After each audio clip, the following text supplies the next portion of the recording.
Olá, integrante caro aluno da Ponto Seguro. Eu sou Célio Parecido da Soledade e vou orientar você através desse videoaula sobre espaço confinado. História. No mundo, apesar dos esforços para identificar os perigos dos espaços confinados e sua relação com a segurança e saúde, incidentes fatais continuam acontecendo. Dados internacionais mostram que entre dezembro de 1983 e setembro de 1993 nos Estados Unidos, 25 acidentes em espaço confinado geraram 109 mortos. Outra publicação do mesmo país, em 1996, emitiu um alerta para o resgate em espaço confinado. Cerca de 60% dos mortos nesses tipos de incidentes são pessoas que agem como equipe de resgate e não têm treinamento. Os dados são do Alert NIOSH 1986. Mas o que é um espaço confinado? Espaço confinado é qualquer área ou ambiente não projetada para ocupação humana contínua. Qualquer área ou ambiente não projetada para ocupação humana contínua que possua meios limitados de entrada e saída, cuja ventilação existente é insuficiente para remover contaminantes ou de onde possa existir a deficiência ou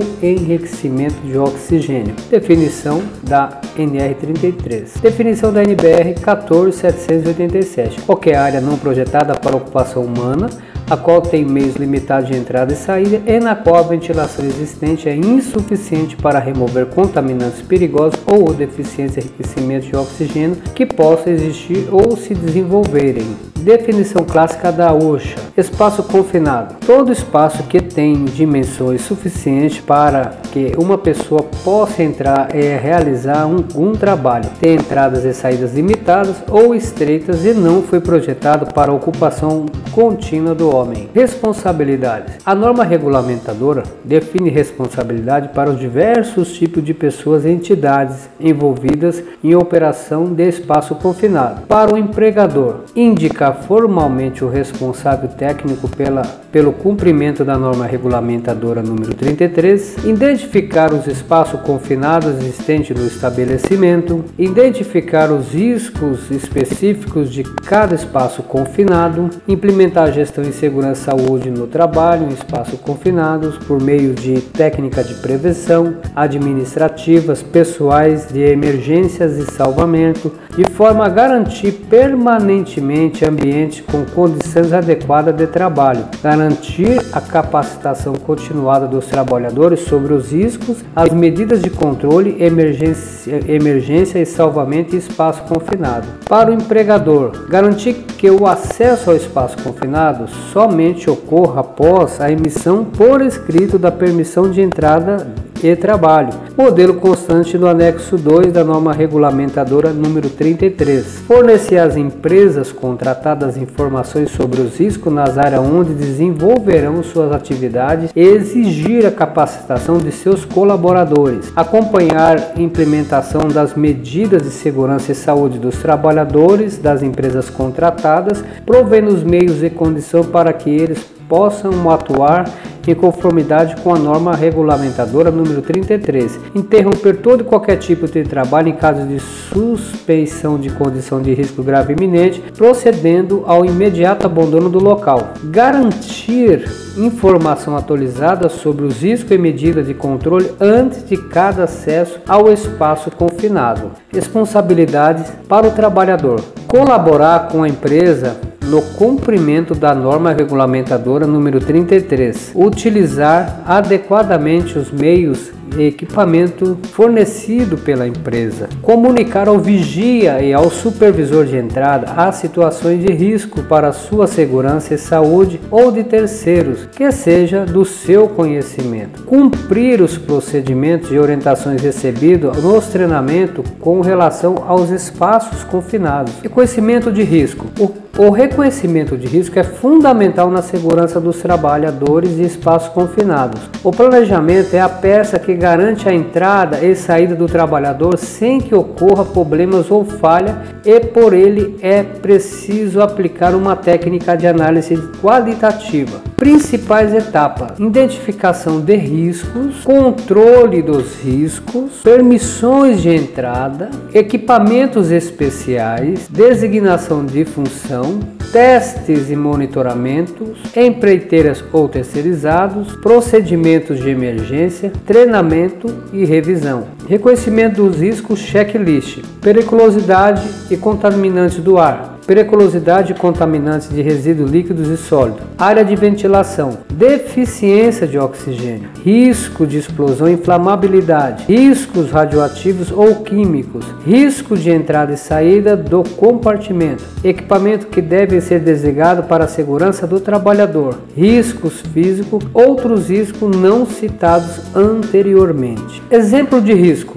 engolfamento. Pode ocorrer em tanques com água, silos com grãos, farelo, produtos químicos e etc. Os grãos cedem e forma-se um buraco. O trabalhador fica completamente enterrado em questão de segundos. Choque elétrico, incêndio, explosão. Classificação dos principais riscos. Principais riscos: trânsito, sistema mecânico, parte móvel de um equipamento capaz de causar lesão, máquinas, eletricidade, temperatura, animais, riscos biológicos, rampa, desníveis, quedas, lama, incrustação, ruído, psicológico, afogamento, outras pessoas.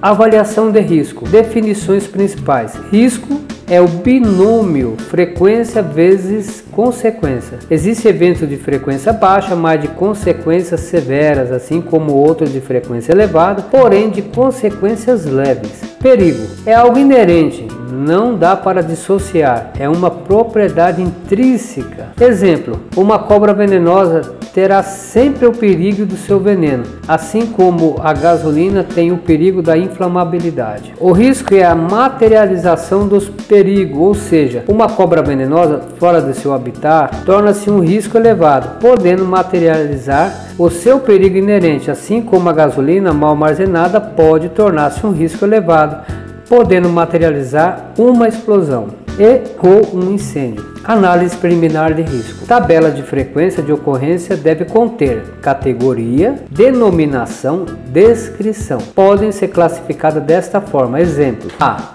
Extremamente remota, conceitualmente possível, mas extremamente improvável de ocorrer durante a vida útil do processo instalação. B. Remota, não esperado ocorrer durante a vida útil do processo instalação. C. Improvável, pouco provável de ocorrer durante a vida útil do processo instalação. D. Provável, esperado ocorrer até uma vez durante a vida útil do processo instalação. E. Frequente, esperado ocorrer várias vezes durante a vida do processo e instalação. Conceito da APR. APR, descrição característica. Exemplo: 1. Desprezível, sem danos ou danos insignificantes aos equipamentos, à propriedade e ao meio ambiente. Não ocorre lesões, morte de funcionário de terceiro ou pessoas.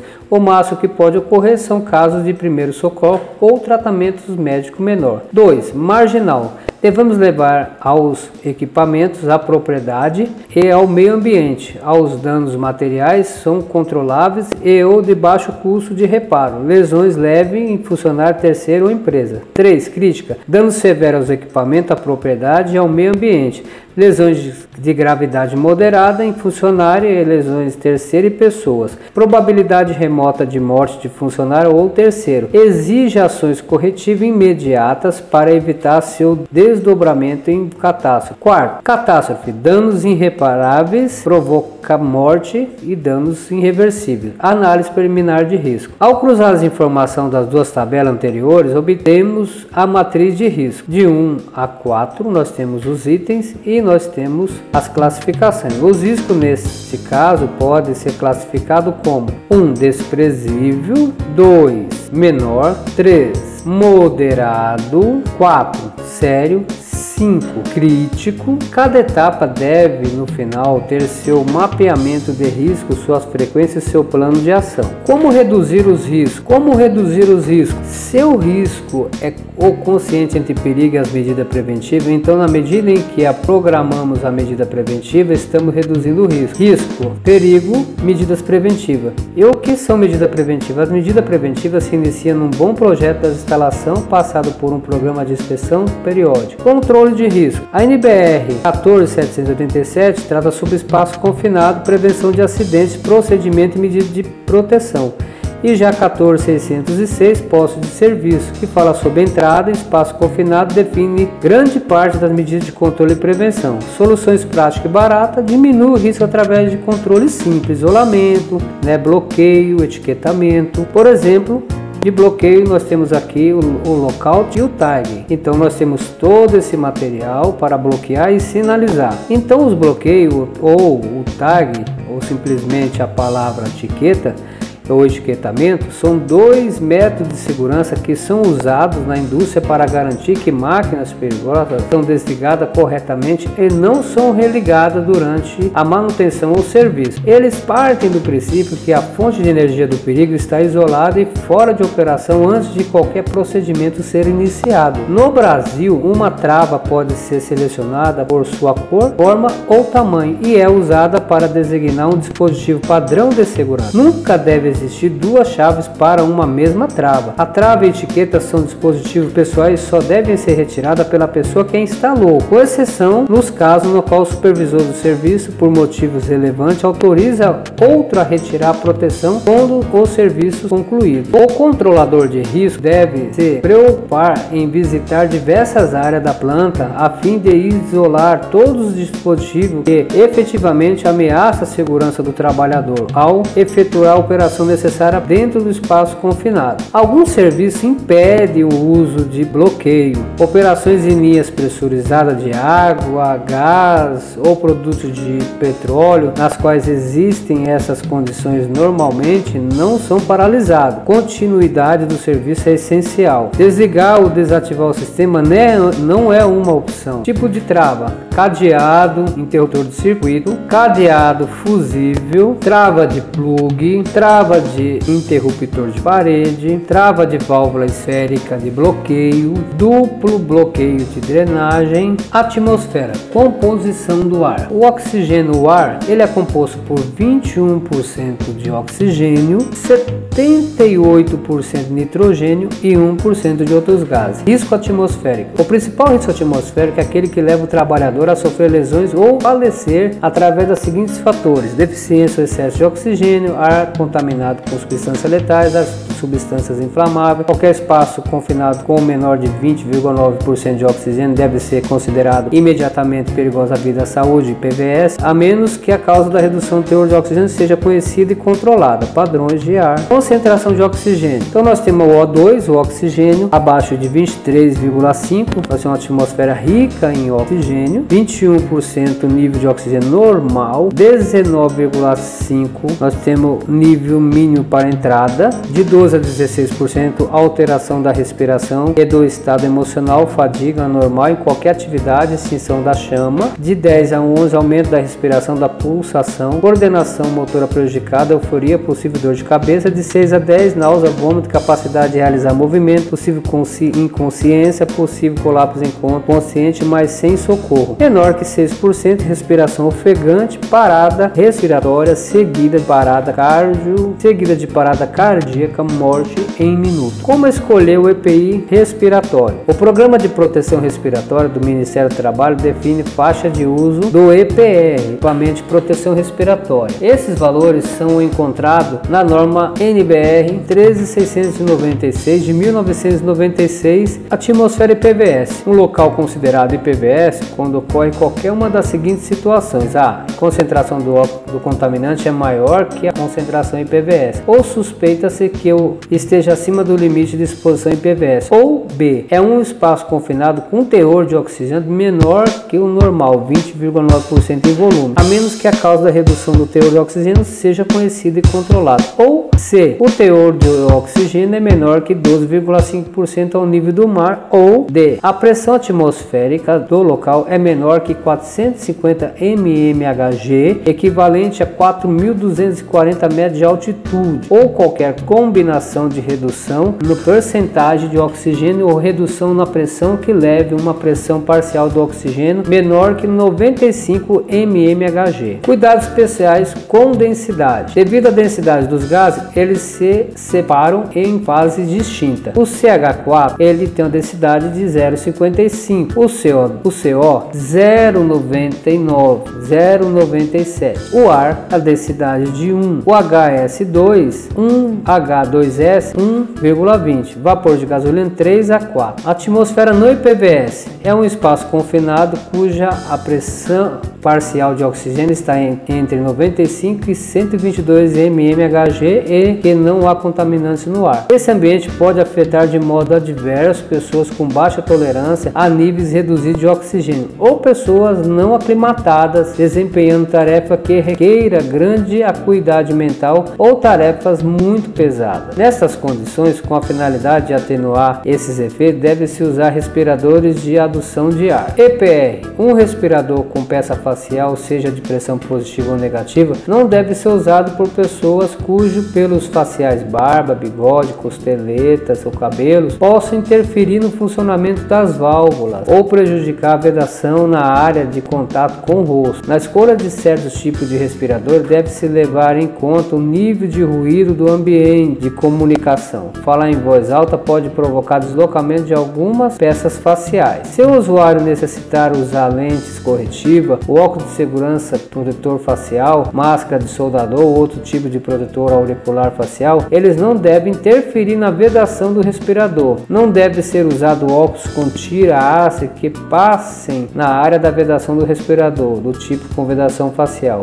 seja de pressão negativa ou positiva. Os tirantes dos respiradores com vedação facial não devem ser colocados ou apoiados sobre a haste de óculos, capacete, protetor auditivo circuncircular. O uso de outros equipamentos de proteção individual, como capacete ou máscara de soldador, não deve interferir na vedação de peça facial. Temperatura baixa ou alta altera o funcionamento normal dos respiradores. É preciso levar em consideração essa variável. Respirador de linha de ar comprimido, máscara autônoma, cilindro de escape, limite de explosividade. O limite de explosividade são os limites de concentração onde uma mistura gasosa é explosiva e inflamável. Limite inferior de explosividade, LIE, é a menor concentração de uma substância que misturada com o ar forma uma mistura inflamável, ou seja, 10% é o limite de oxigênio permitido pela OSHA. Limite superior de explosividade, LSE, é a maior concentração da substância que misturada com ar forma uma mistura inflamável. Uma mistura abaixo do limite inferior é dita pobre e uma mistura acima do limite superior é dita rica. Tanto a mistura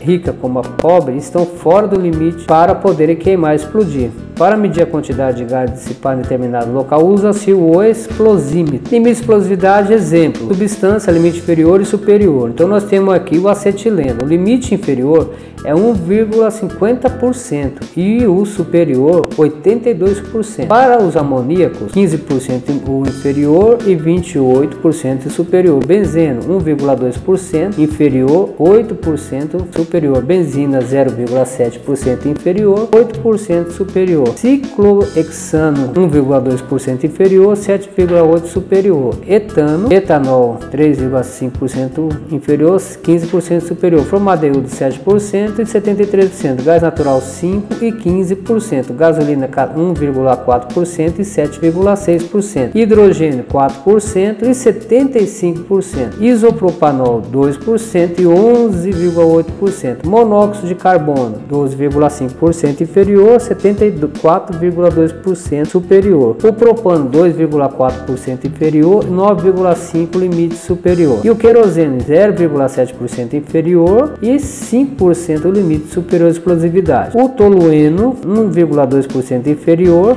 e 7,1% o limite superior de explosividade. O chileno, 1% inferior e 6,7% o limite superior de explosividade. Atmosfera contaminada. Padrões usados para manter a segurança do trabalhador. Concentração por tempo médio, o TWA. Refere-se à concentração de contaminantes no ar máximo que um trabalhador pode ficar exposto durante sua jornada de trabalho, contando com 8 horas diárias sem que haja prejuízo em sua saúde ou integridade física. Limite de exposição por curto período, STEL. Refere-se ao período de tempo em que máximo que um trabalhador pode ficar exposto a espaço contaminado. Geralmente é feito com a duração de 15 minutos máximo, com intervalos, não excedendo 4 execuções em um dia e com mínimo de 4 horas de diferença entre as duas execuções. Concentração teto é a concentração de contaminantes máxima que o trabalhador pode ficar exposto. Acima desse valor, o trabalhador não pode se expor nem por período curto, como a STL. Limite de exposição permitida, PEL, é a concentração de ar contaminado máximo definida pela OSHA, a qual um trabalhador pode ficar exposto. Limite de exposição recomendado, REL, concentração de ar contaminado estabelecido pela NIOSH. Diferente do limite de tolerância e da PEL, o limite baseia-se em 10 horas de jornada de trabalho diária, contando 40 horas em uma semana. Técnica de prevenção. A prevenção é a melhor forma de lidar com os riscos de acidente de trabalho em ambiente confinado. Algumas medidas técnicas exigidas pela norma regulamentadora 33. Uma das melhores técnicas de prevenção de acidente é chamada análise de risco. Nessas etapas deve-se responder a seguinte pergunta: What if? O que pode dar errado? Quais são as possíveis causas desses erros? Qual a chance do erro ocorrer? Qual é a consequência associada a cada erro? Os riscos são toleráveis? As medidas de segurança existentes são suficientes? Análise preliminar de risco APR. Também uma ferramenta poderosa na prevenção e consiste nos seguintes passos: definição das atividades, controle dos danos, perigo, risco e serviço. Técnica de prevenção exemplo: técnica de identificação de risco, técnica de identificação crítico, TIC, What if, Why e checklist, lista de verificação, técnica de análise de risco, técnica preliminar de risco, APR, análise de modo de falhas e efeito AMP, análise de operabilidade de perigos, RASOP, técnica de avaliação de risco, análise de árvores de eventos, AAE, análise por diagrama de blocos, ADB, análise de causas e consequências, ACC, análise de árvores e falha, AAF. Áreas classificadas. A área classificada é definida como a área qual uma atmosfera explosiva de gases está presente e na qual é possível ou provável sua ocorrência a ponto de existir precauções especiais para concentração, estabilização e utilização de equipamentos elétricos. Como agir?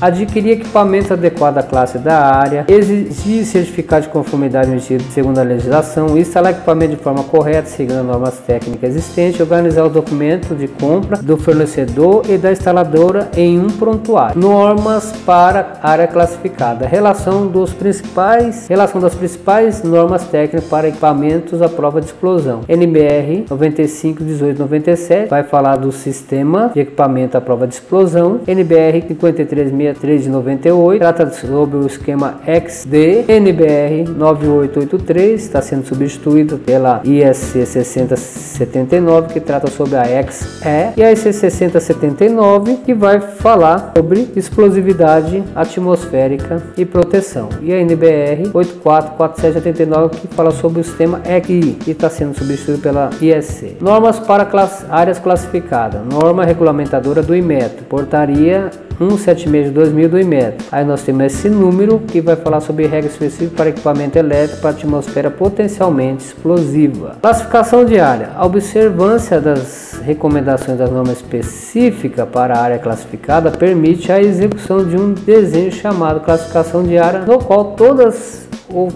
as fontes de risco ficam identificadas. Portanto, espaços e regiões confinadas na qual existe a probabilidade de presença de uma atmosfera explosiva exige precaução. Considerando as emissões explosivas, sua presença e probabilidade na atmosfera, entre outros fatores, classificou-se diferentes áreas, espaço ou região em classe, divisão e grupo de risco, que são classe 1, gases, vapores ou líquidos inflamáveis. Presença no ar em quantidade suficiente para, através de uma ignição, provocar a explosão. A definição 1 consiste em áreas onde atmosferas explosivas estão presentes em quantidade suficiente para causar explosão através de ignição. A divisão 2 consiste na área onde as concentrações inflamáveis são possíveis, mas somente provocada por uma centelha no processo, ruptura em equipamento, falha de ventilação. Então nós temos o grupo A, que vai falar sobre a atmosfera com acetileno, grupo B, atmosfera com hidrogênio, gases e vapores com risco equivalente, grupo C, atmosfera com éter etílico, etileno ou ciclopropano, e D, atmosfera com gasolina, heptano, nafta, benzina, butano, propano, álcool, acetona, becel ou gás natural. Classe 2, poeiras inflamáveis, presente no ar em quantidade suficiente para, através de uma ignição, provocar explosão. A divisão 1 consiste em área onde a poeira inflamável está presente no ar em quantidade suficiente, através de uma ignição, provocar uma explosão. A divisão 2 consiste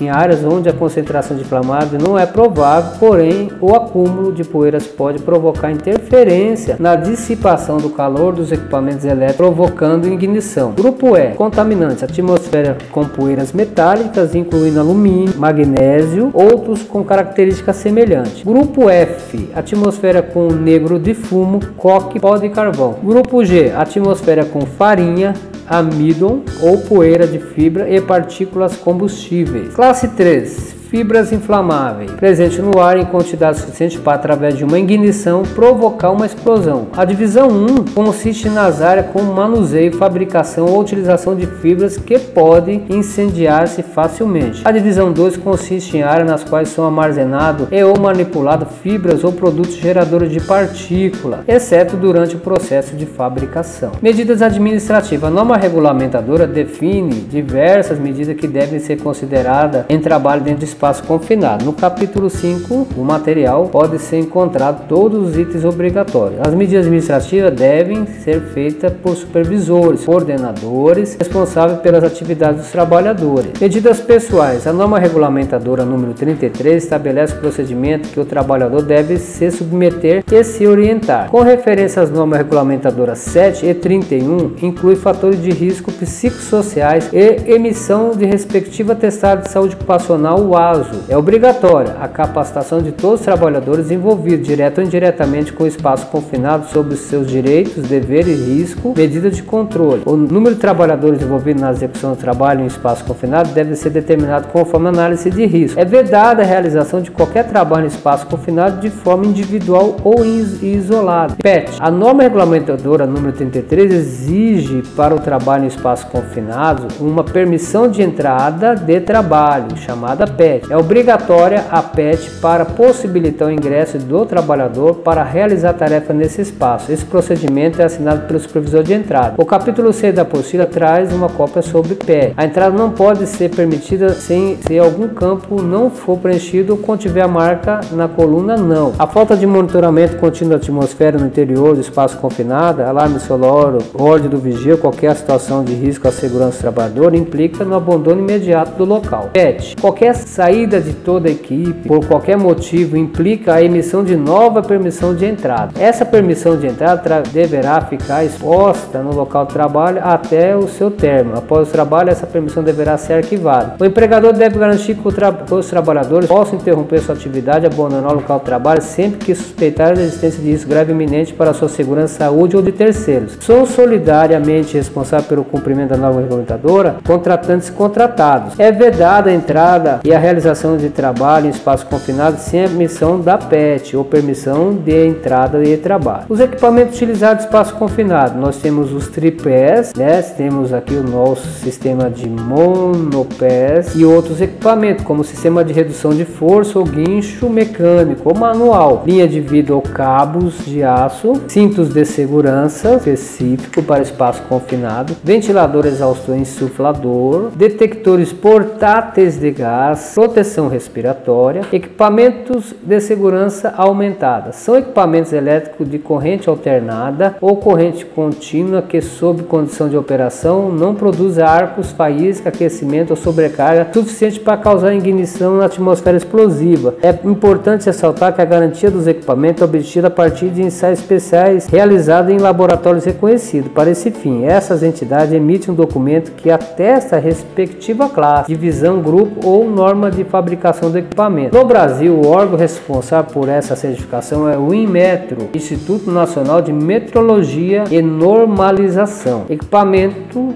de segurança aumentada. Aí nós temos o tipo, a prova de explosão, que é a definição. O corpo do equipamento é capaz de suportar a explosão no seu interior, sem permitir que essa explosão se propague para o meio externo. O equipamento, prova de explosão, é projetado para que o seu invólucro, corpo externo, seja resistente a bastante bastante para confinar no seu interior uma eventual explosão. Normalmente o corpo de uma lanterna, por exemplo, é fabricado em alumínio fundido e com visor de vidro temperado. Segurança intrínseca dos equipamentos. Equipamento ou circuito em que condições anormais ou normais, curto, etc., de operação não gera possível energia suficiente para inflamar a atmosfera explosiva do seu redor. Não incendível, dispositivo ou circuito que em condição normal de operação não são capazes de provocar ignição na atmosfera explosiva de gás, bem como não é provável que ocorra falhas capazes de causar ignição de atmosfera ao seu redor. É denominado dessa forma pela Instrument Society of America, Estados Unidos da América, sendo que em condições normais de funcionamento não acenderá uma mistura atmosférica especificamente perigosa. Emergência e salvamento. A emergência e salvamento são passos importantes em espaços confinados. Segundo a entidade do governo americano, cerca de 60% dos trabalhadores mortos nos Estados Unidos em espaços confinados são trabalhadores, supervisores, líderes que tentaram resgatar alguém que havia caído ou sofrido acidente dentro do espaço confinado. O autossalvamento é sempre a primeira opção. Se o profissional for bem treinado, conseguirá sair sozinho da situação de perigo. Em alguns casos, pode ser possível o autossalvamento. Então, companheiros preparados espera ele se autossalvar. Identificação de emergência. Acionamento pelo vigia. Causa: ausência de comunicação, identificação visual de emergência, pedido de socorro. Equipe de resgate. Pessoal capacitado e regularmente treinado para retirar os trabalhadores dos espaços confinados em situação de emergência e prestar os primeiros socorros. Análise de situação. Identificação da emergência, risco, estratégia, abordagem, seleção de equipamento. Exemplo de um sistema de resgate com equipe completa, técnica operacional de resgate, entrada, MBV boca de visita, progressão segura em diferentes níveis, abordagem, avaliação da vítima, preparação da vítima, remoção da vítima. Equipamento para resgate: corda e cinta de ancoragem, placa de ancoragem, mosquetões, descensores ou freio, rack, blocante, pulsique, polia, cinto de resgate, maca, sistema de iluminação, sistema de comunicação, equipamento intrinsecamente seguro, cintos de resgate. Os cintos de resgate foram desenhados especialmente para esse fim. Os cintos de alpinistas são desenhados para serem leves, resistentes a quedas que levam tensões de choque nos equipamentos. Os cintos de resgate são desenhados para posicionamento e para que a pessoa possa ficar suportada pelo cinto por muito tempo. Os cintos de resgate possuem vários pontos de ancoragem, sendo no mínimo um ponto frontal e outro traseiro. Em alguns modelos, ponto de fixação laterais e sobre os ombros, principalmente para trabalhos em espaço confinado, para que possa ser utilizado o suporte de ombro. Cintas de ancoragem. As cintas de ancoragem são utilizadas em situações em que precisa de um elemento de ancoragem de grande resistência, fabricado em fita de poliamida, muito resistente, muitas delas com anel forjado em forma D nas extremidades. Algumas podem ter seu comprimento regulado. A resistência de ponta a ponta varia de 20 a 35 kN ou 2.000 a 3.500 kg-força, dependendo da construção e do fabricante. Dobrados atende tranquilamente a carga de resgate de 2 pessoas, 40 kN. Recomendação: são muito útil o kit de resgate. Deve ter o comprimento ajustável com uma resistência de ponta a ponta, anel a anel, de pelo menos 20 kN ou 20 kN, cerca de 2.000 kg. Placa de ancoragem. São placas de metal em duralumínio ou em inox que possibilita a conexão organizada dos diversos sistemas de resgate no ponto de ancoragem. A placa de ancoragem é muito utilizada em aparelhos de poços ou em locais que não possibilite a utilização de diversos pontos de ancoragem. A carga deve ser distribuída de forma balanceada para evitar o desnivelamento da mesma ou efeito gangorra. Mosquetões. Os mosquetões são conectores metálicos indispensáveis no resgate em altura e em espaços confinados. Sua principal função é facilitar a montagem dos equipamentos e sistema de resgate. Os mosquetões se dividem em 4 partes. Ele tem essa estrutura que é chamada espinha. Nós temos aqui a dobradiça, aqui nós temos a trava e temos a rosca de fechamento. Existem diferentes tipos de mosquetões. Nós temos o assimétrico, assimétrico, né? D, assimétrico em alumínio, nós temos assimétrico em aço e etc. Recomendação: para uso em resgate deve-se dar preferência a mosquetões de aço com resistência nominal fechado longo da espinha de pelo menos 4.000 kg de força ou 40 kN. Aqui está o exemplo: 1 kN equivale a 10 a 101,97 kg força. Então não pode trabalhar com mosquetão no sentido das roscas. Descensores: os descensores